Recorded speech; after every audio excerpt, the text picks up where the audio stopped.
Hi, welcome. Come sit down. You look fantastic. Thank you so much for joining me today on episode 3 of my podcast. It feels like a really long time since I did episode 2. I was about to say that I feel a bit out of practice, but I'm still very early on in doing all of this, so I never really got into practice at all. But I was also kind of thinking, have I had a productive month of knitting or not? And then I decided that the answer to the question of whether I was productive or not is, who cares? It doesn't matter. I have quite a lot to talk about though, so whether you can call that productive or not, let's wait and see. The first thing that I have to talk about is obviously what I'm wearing, which is my new finished object, and it is the ranunculus sweater by Midori Hirose, I want to say. If you know anything about knitting, if you've been knitting for a while, then you know about the ranunculus. If you have watched my previous videos, then you know that this is something I've been knitting on since the start of the year. And I finished it off quite a few weeks ago now. I want to say 2-3 weeks. And I've pretty much not worn anything else since I did finish it.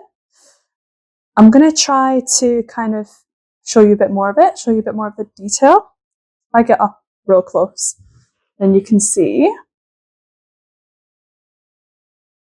some of the detail up at the top. The ranunculus is obviously it's very well known for this very beautiful lace yoke, and then the rest is just in stocking stitch. There's a couple of different ways of doing the ranunculus, so you can have it either as a wide neck or as a narrow neck. You can have it long sleeved or you can have it short sleeved. And then I think one of the reasons why it's so popular as well is that the yoke is it's exactly the same for every single size. And then it's just about knitting the length. There's some slight differences depending on what size that you do. And it's also really variable. You can use pretty much any yarn that you want and somehow end up with a finished garment. So there's none of that fussing about with gauge and all of those other things that we love to hate, that I love to hate, certainly. The ranunculus is obviously very, very popular, and I talked about in my previous episodes that I wasn't really 100% sure necessarily why, and that some people do love to hate it. I wouldn't necessarily say that I'm a convert, but I really like this jumper. I'm really, really happy with it. This yarn is called Melted Baby Suri, and it is from Qing Fibre. It is in the colorway Sky Spirit, which is part of a fade release that they did, and I just picked this one color out of the 6 that I wanted to have the whole ranunculus in. I wasn't really sure whether I was going to really like the way that it was knit up, and it's due to that kind of debate around variegated yarn. Does it look good when it's finally knit up into a garment? I think on balance that I am really happy with this. As I was making it, I was like, oh, it looks a bit stripy, it looks a bit kind of pixelated. Not sure about that. Sorry, my cat is causing some chaos in the background, I think. But then equally well, it could be a burglar, who knows. Anyway, I wasn't really sure if I liked this in how it was turning out, whether it was going to be, too pixelated, too stripy, but I think it looks really good. I think it looks really, really nice. The yarn does have quite a bit of a halo to it. You can kind of see potentially like the fluff coming off of it, but it is so light, but yet it's warm. I can't even really, I'm going to see exactly. I'm sure I have this somewhere.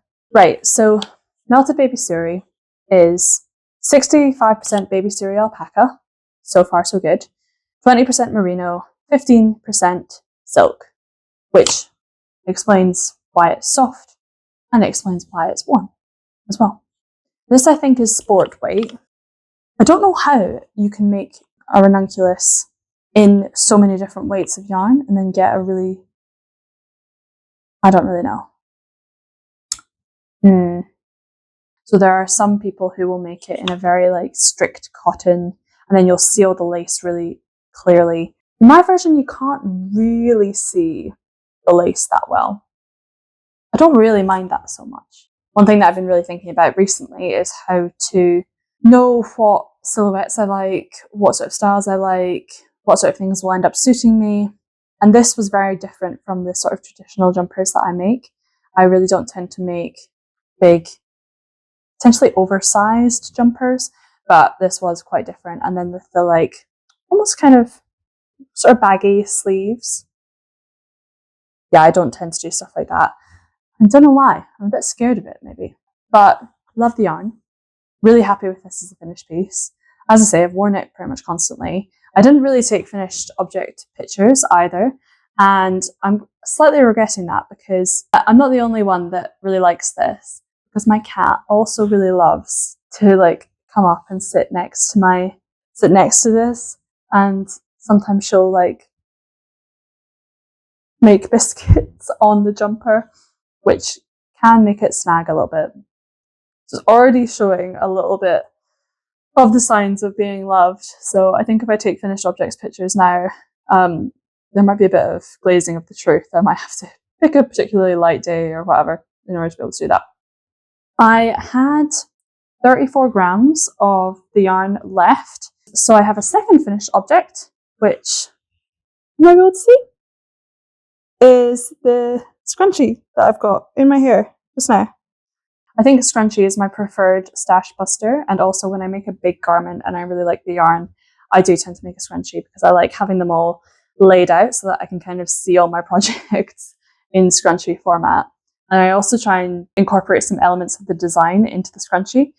You definitely won't be able to see, obviously, because my hair is up right now, but I put some of the floral motif from around here, and then some of these dip stitches, I guess, in the scrunchie as well. So if I remember, I will put a little video up on the side of what that looks like.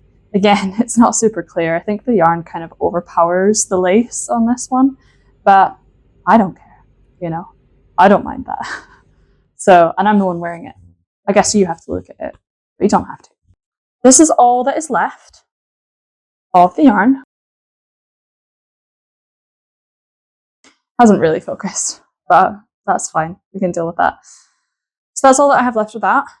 And I have genuinely no idea. I think I can use this to make like 2 or 3 more scrunchies. So that might be gifts for people in the future. If you want a knitted ranunculus scrunchie, as I've been calling it, let me know. I'll get that for you. It is not a problem. It's not a problem. So there you go for finished objects. 1 jumper and 1 scrunchie. That seems to be kind of my monthly output at this point, I think. Oh, one thing I forgot to mention.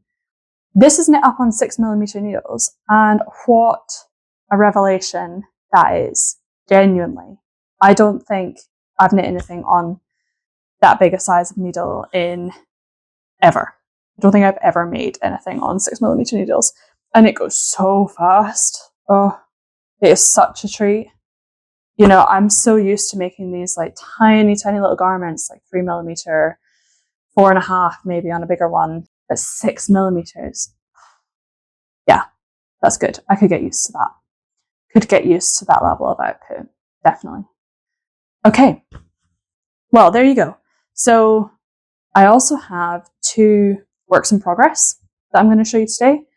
2 new works in progress, I should say. And then I also have a couple of pre-existing ones.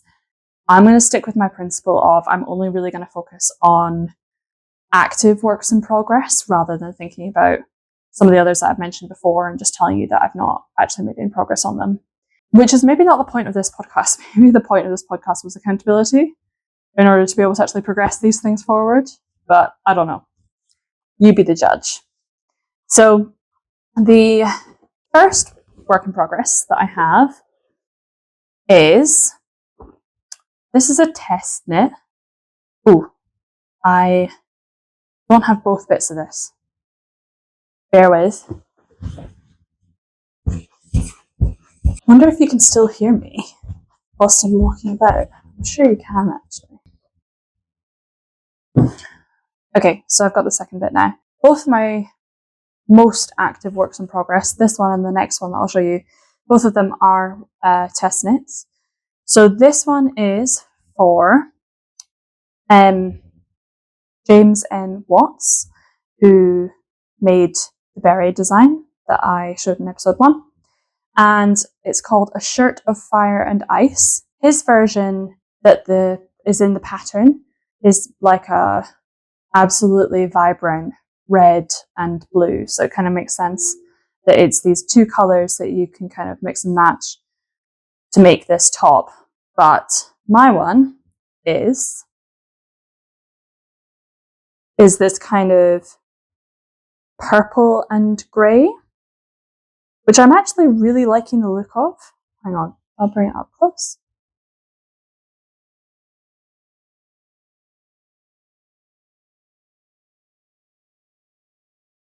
It's nice, isn't it? It's kind of silvery. Yeah, it really reminds me of something. Like, it really reminds me of something. I'm sure it'll come to me. Anyway, this is the front panel. So I've knit this one up already, and I'm currently working on, this is my in progress version of the back panel. The way that it's constructed, and I might just kind of, as I'm explaining this, I might just get this to a point where it's a bit easier to show you.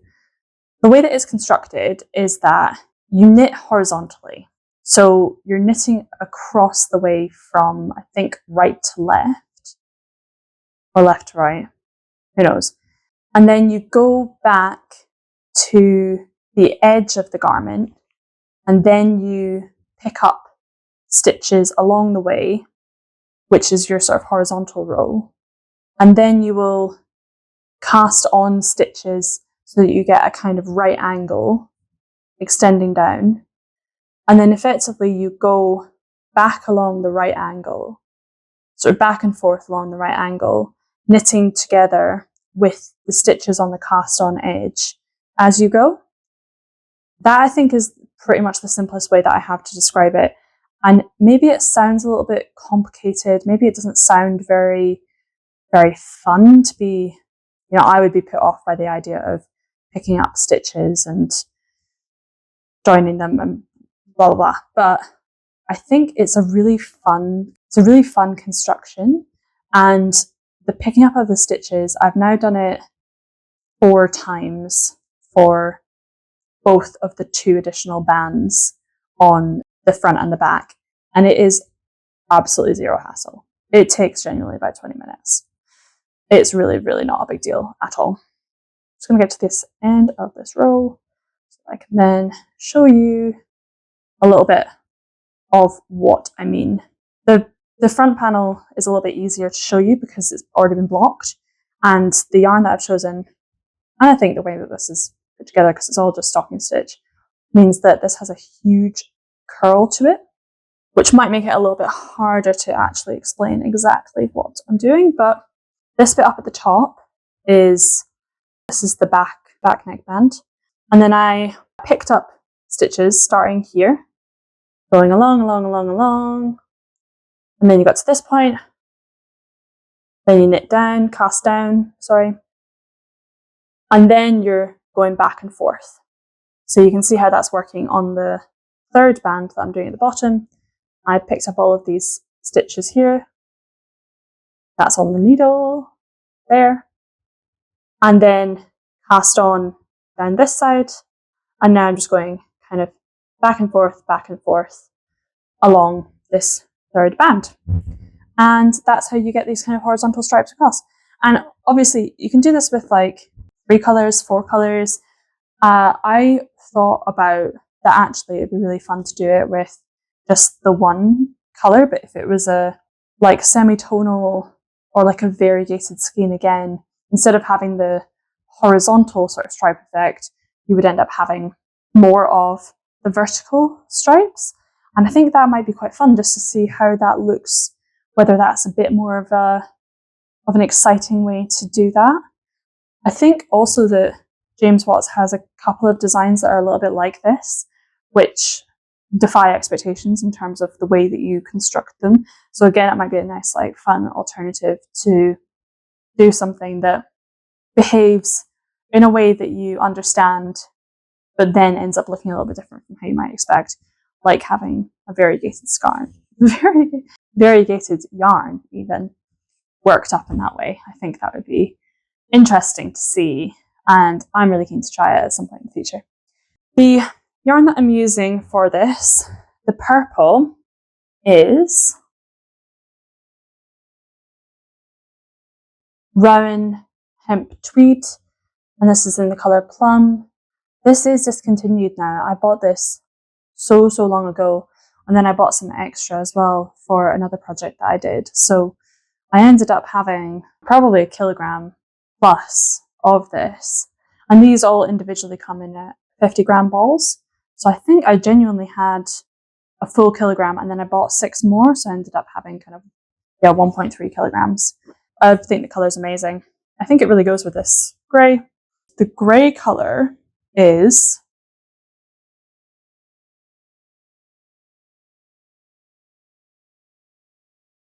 this is from my stash, and I explained a little bit about this in my yarn stash tour video, but it came from a guy in a hut in the north of Scotland, somewhere near Skye, who I think must rear the sheep and then either spin this or do something. I don't know. If he does spin it himself, I think it's very well spun. It feels very professional. So this is not kind of like a little casual job. This is somebody who really does know what they're doing, I think. And I had, I think probably, again, I think I had 1 kilogram of this yarn, but the kilogram that I had was in 2 different skeins, 2 different 500-gram skeins, and they were slightly different, the colours between the 2. So one of them was a slightly lighter grey and one is a little bit darker. And you can kind of see that because I had to switch skeins. So this is on the back. You can, I think, probably see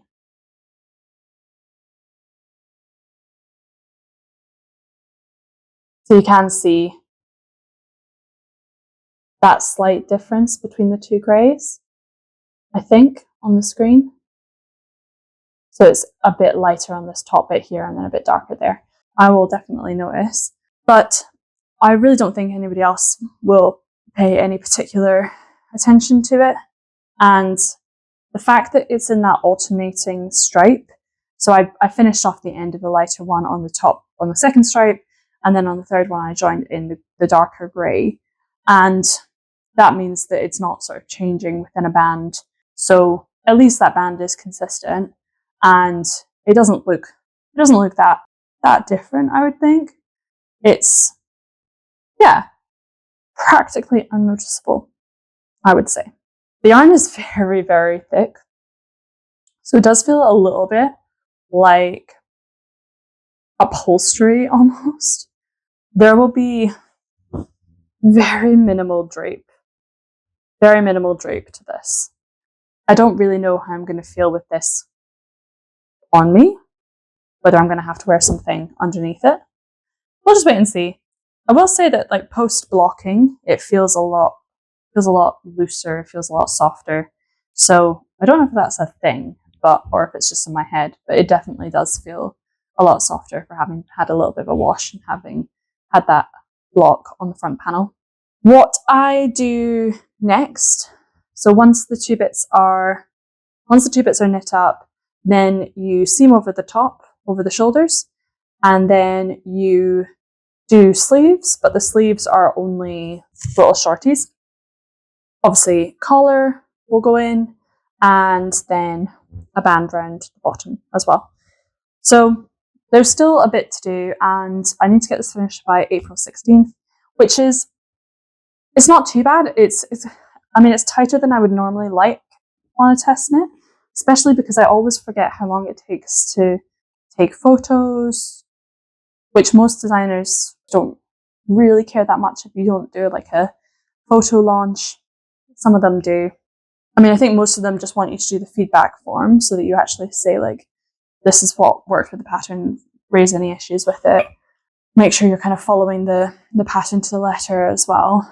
But some prefer to see how the design looks on different bodies as well, because that does help with making sure that they've made something that works for all different sorts of bodies.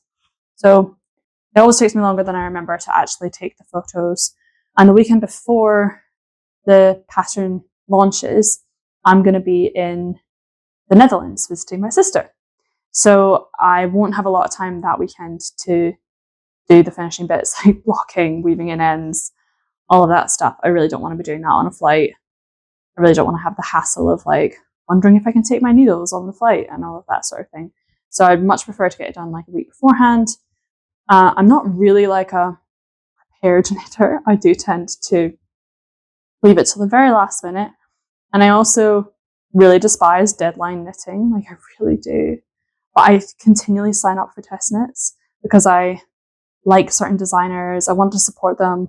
I'm so excited by what they've put out. I love being part of the test group as well. It's so nice. Although this one doesn't have like a group of people who are all knitting it together. So if you're also making this, if you're also testing it, then I'd absolutely love to hear from you and hear exactly how that's going for you, because I do kind of miss that.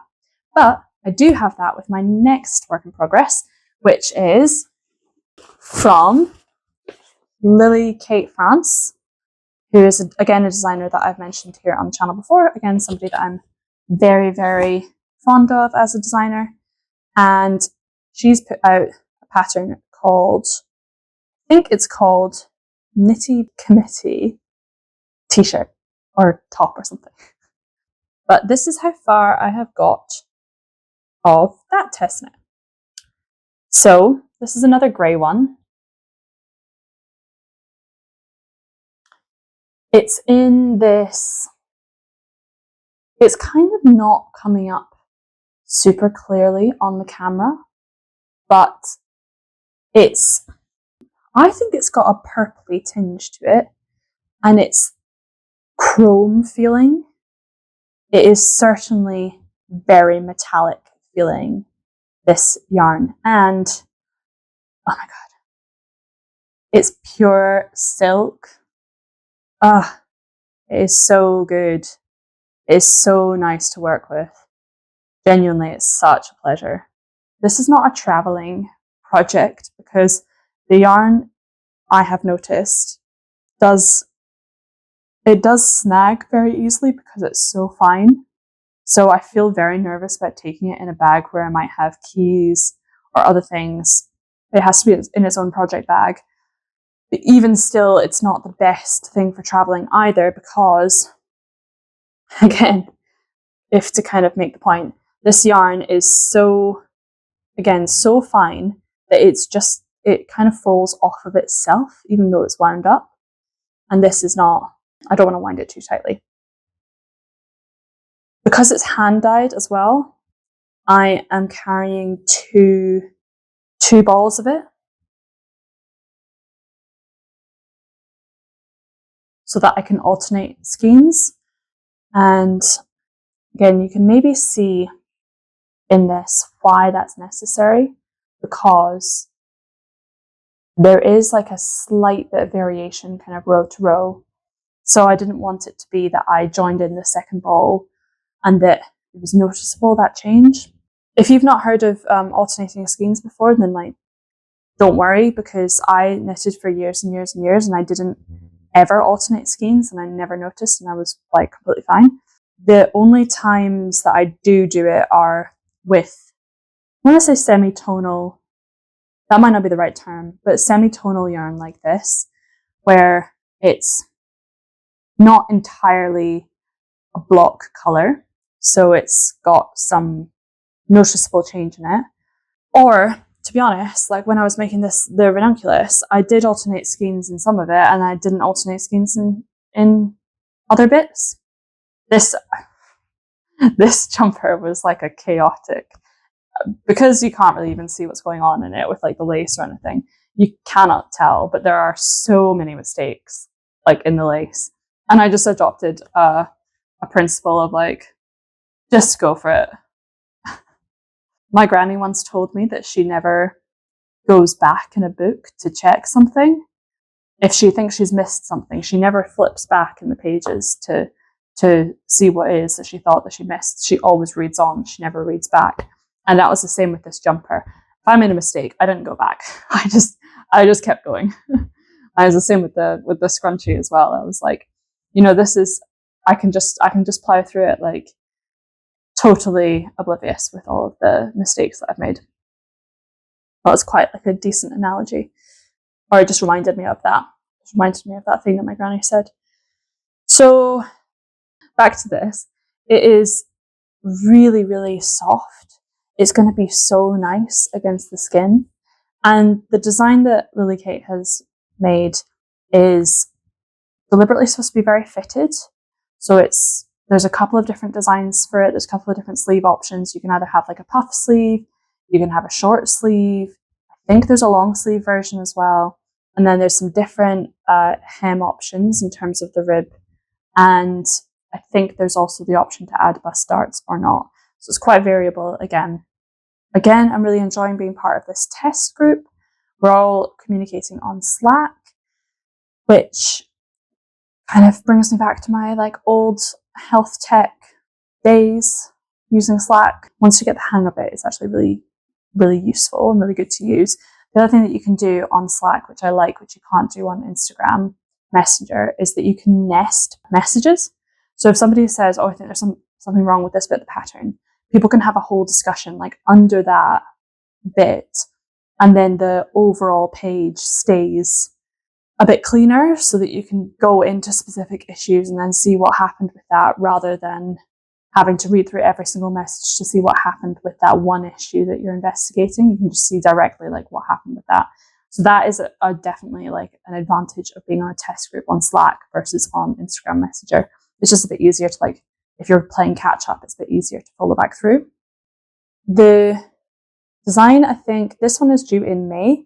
So I'm probably not going to take it on my trip to the Netherlands, just because of what I said about it being not a great like traveling project. I really don't want to mess it up. Like, I think it's going to be so pretty, and I really don't want to have little snags and stuff before it's even finished. It's going to be quite a precious thing. I've never knit with pure silk before. Never knit with pure silk before. So this yarn is called, I have a drawer like just under the screen, which has all of the, like all tags from different yarns that I've used. But this is, it's from Yarn Tings, name of the brand. And it's, I think that artwork is like, you can't really see it very well on the camera. I think the artwork is really beautiful, actually. And it's in her hair. It says Yarn Tings. And it is 100 grams of pure silk. It's 4-ply weight, and then the colorway is called Nevermore. I bought this at a yarn festival that I went to last year, and I got 2 skeins of it because the lady who was running the stall said one skein, 100 grams, was enough for her to make a collarless top, just a little collarless top. It was quite cropped. She was a little bit smaller than I was. So I said, okay, I believe you that this will make one top. Oh, wait, it was just strappy as well. I said, I believe you that it'll make one top, but I'm going to get 2 because I need maybe a little bit more of a substantial top than that for myself.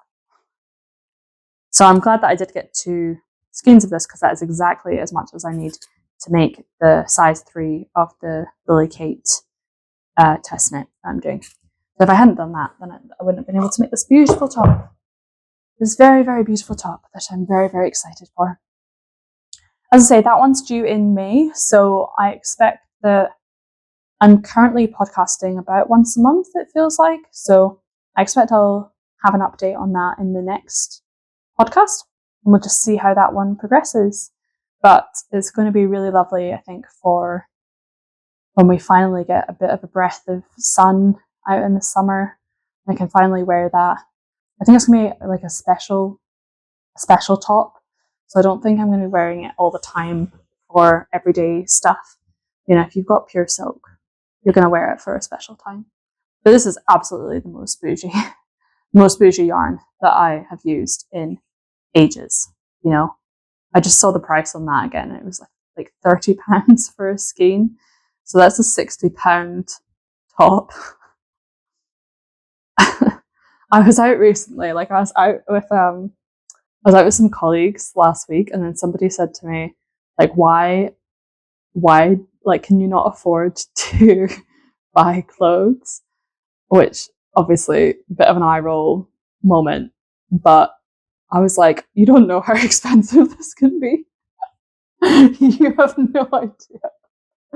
You have no idea how much a person can spend on yarn and on making their own clothes. So yeah, they just kind of looked at me like I was mad, and I was like, I don't really know what to tell you, man. It makes me calm, and I love it. It's my hobby. I don't know what to tell you. Okay, the last work in progress. You have seen this before. It is trusty good Lanark. So some major changes to this since last time I showed it to you. It now has 2 sleeves. It also has what we call the facing, which is this bit on the inside, and that will be, I think, I don't read patterns, obviously. That will be the other side to the zip. So the zip will kind of go in between, I think, this collar and the facing. That's what I think is going to happen. And that just needs to be sewn in there. Like that. This jumper, I know I cast this on the 1st of January. So it kind of takes me, you know, it's taken me quite a long time, I think, actually. And one of the silly things that I did was that I accidentally had to knit one of the sleeves twice because I did the increases totally wrong. So I had to tear back like 3 nights worth of work and then start again. Which is not fun. But I did it, and now I have 2 sleeves that are exactly the same length, down to the very row. I made sure of it, made sure that was going to happen. What is left to do on this is that I tried it on, so you can see it's obviously a little bit on the jimp side. It's a little bit short still. And I mentioned last time that I was pretty sure I was going to run out of yarn.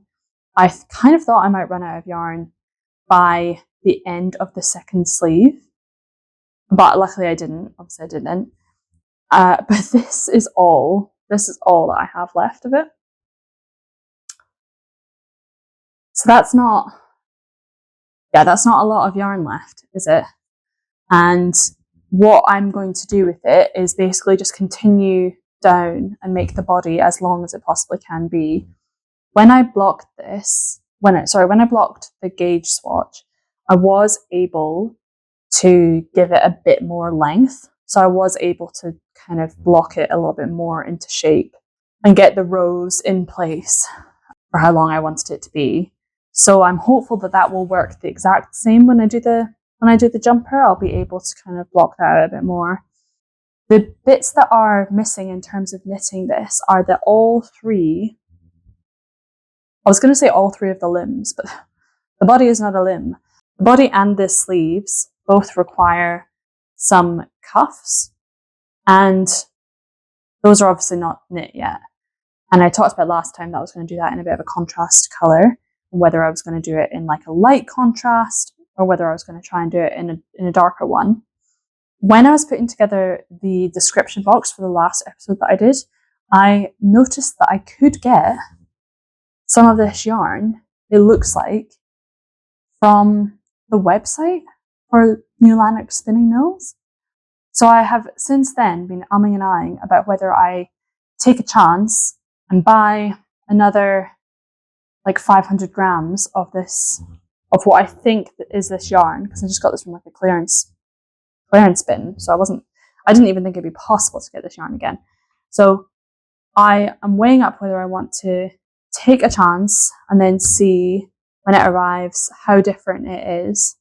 If it is different, then I don't think it's going to be too much of an issue if the body ribbing and the contrast and the cuffs end up being just slightly different colours. Like, I don't think that was what was going to happen anyway with the contrast colour, and it would have to be quite distinct, I think, for me to be bothered about that colour change into the cuff and into the ribbing. But I'm trying not to buy any more yarn, and if I do buy another 500 grams, basically if I buy 100 grams and then I don't like it, then I just have 100 grams that's really hard to use. If I buy 500 grams, then I might be able to turn the remainder into something else, and then it'll be easier to use than like 40, 50 grams potentially. But then I bought myself new yarn, which I was trying not to do.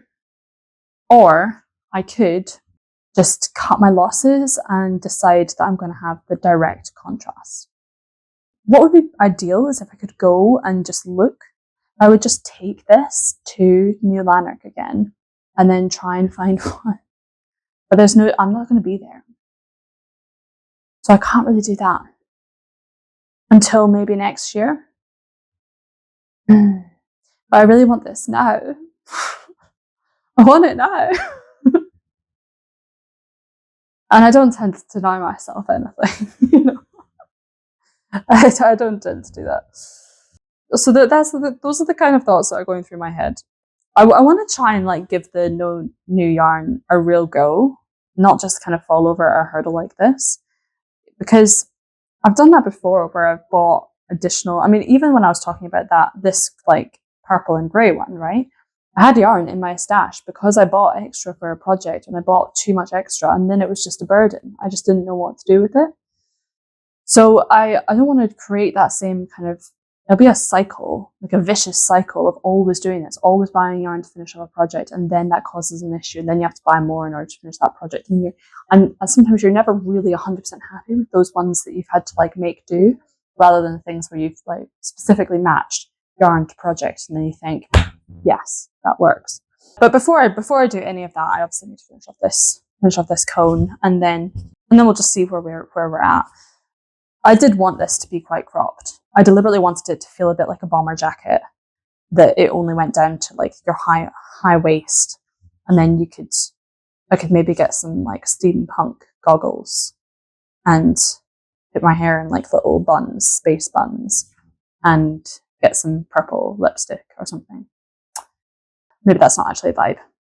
We'll wait and see. The trials and errors of discovering a personal style continue. But anyway, I thought I would give you an update on Lanark because she's still trundling along, and I'm still really excited to have her. I'm a bit nervous about the zip bit as well. I'll have to have a think about the zip. That's going to be a bit of a challenge.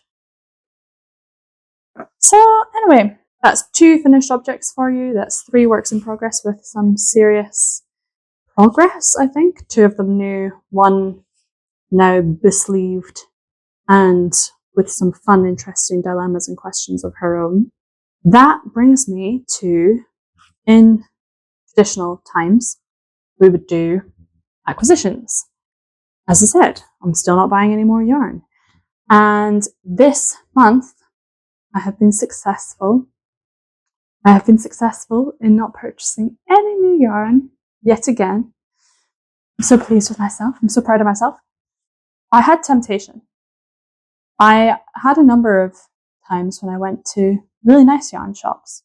And I also went away on a trip last weekend I went to Lincoln, which is an absolutely lovely city, a lovely city, absolutely great cathedral, top-notch cathedral, really recommend.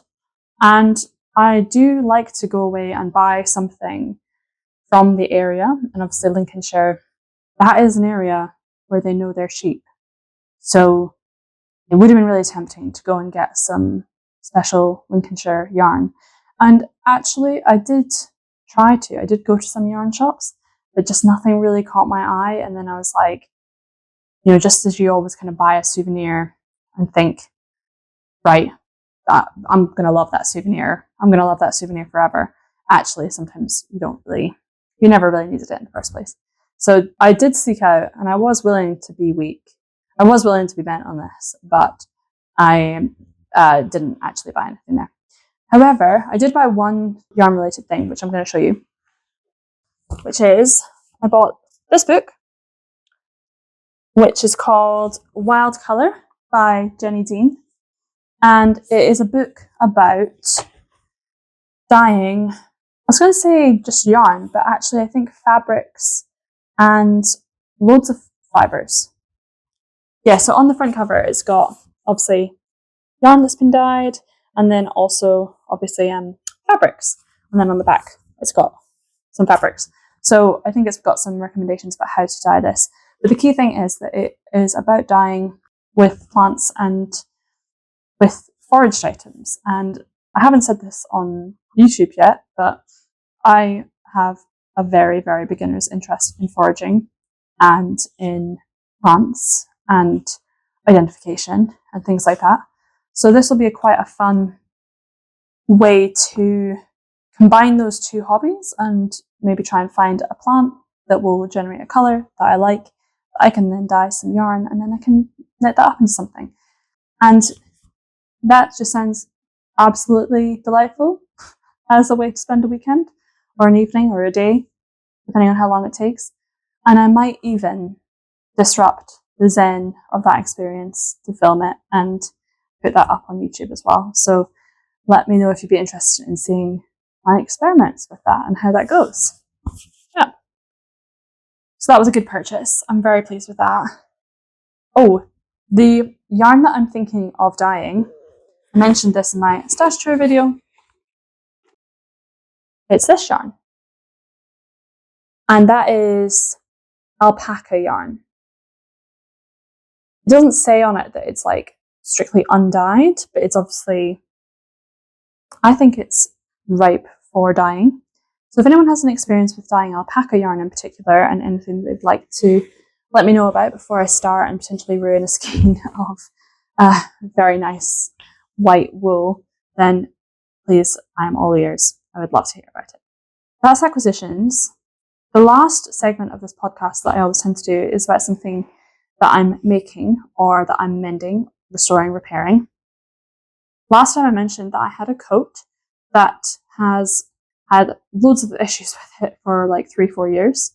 A lot of the reason why it took me so long to come around to doing this third episode is because I've been spending a lot of time making, mending, repairing that coat. You may remember that the pockets were totally busted. If I put something in the pocket, it would just go straight through into the lining of the coat, which is obviously not how coats and coat pockets should work. And then the lining itself also had massive holes in it. So if you put something through the pocket and it goes into the lining, then it probably just goes onto the ground, which again is not ideal. I have been filming a bit of that process as well. So that will probably be the next video, is a walkthrough of how I approach repairing that coat. It's been a bit of a journey. I've learned a lot from it.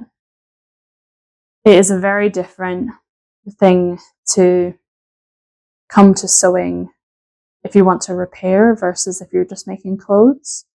And also, like, as knitters, we know nothing about sewing. Or as a knitter, I have learned nothing about sewing, really. You think that you understand it from seaming up garments, but I really didn't know anything.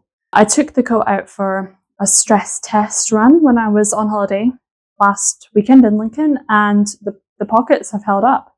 I'm starting to feel way more confident just putting my hands in them, which is genuinely, it's such a novel experience. I think it's like when you're getting your nails done, you think, like when you're getting your nails done, you have to be so careful whilst it's happening. And then once it's done, you kind of gingerly start touching things until you get really confident and you're like, oh yeah, it's gel or it's acrylic, like you're good. You can put this through the wringer and the nails will hopefully hold up. So that's where I'm getting to with the pockets, is that I'm like, oh, are they dry yet? Are they good to go? But no, they are holding up. And then I'm just going to fix up this lining, and that's a patch job basically. But that's taking me a bit longer than I thought. It's also about trying to figure out what I aesthetically like the look of, what I like to see put together. So it'd be really easy to just patch something up, but I really want it to be quite creative and scrapbooky looking. So stay tuned for that. That will be coming out shortly, she promised, depending on how quickly I can actually finish this. And that, I think, is the end of everything that I have to talk about. I have some other repair projects on the go, but I'll save those for another future episode. All I want to say, I guess, is thank you so much for watching, as always. I massively appreciate everyone who spends some time kind of sitting and hearing what I have to say about what I'm working on, my projects, my thoughts on things. You know, I know it does take quite it's a long period of time, so I hope it's been a restful time. I hope you've been working on something that is bringing you a lot of joy. I hope you're enjoying knitting it up, and I hope that you enjoy the final product. All there is left for me to say, I suppose, is thank you, and looking forward to seeing you in a future episode.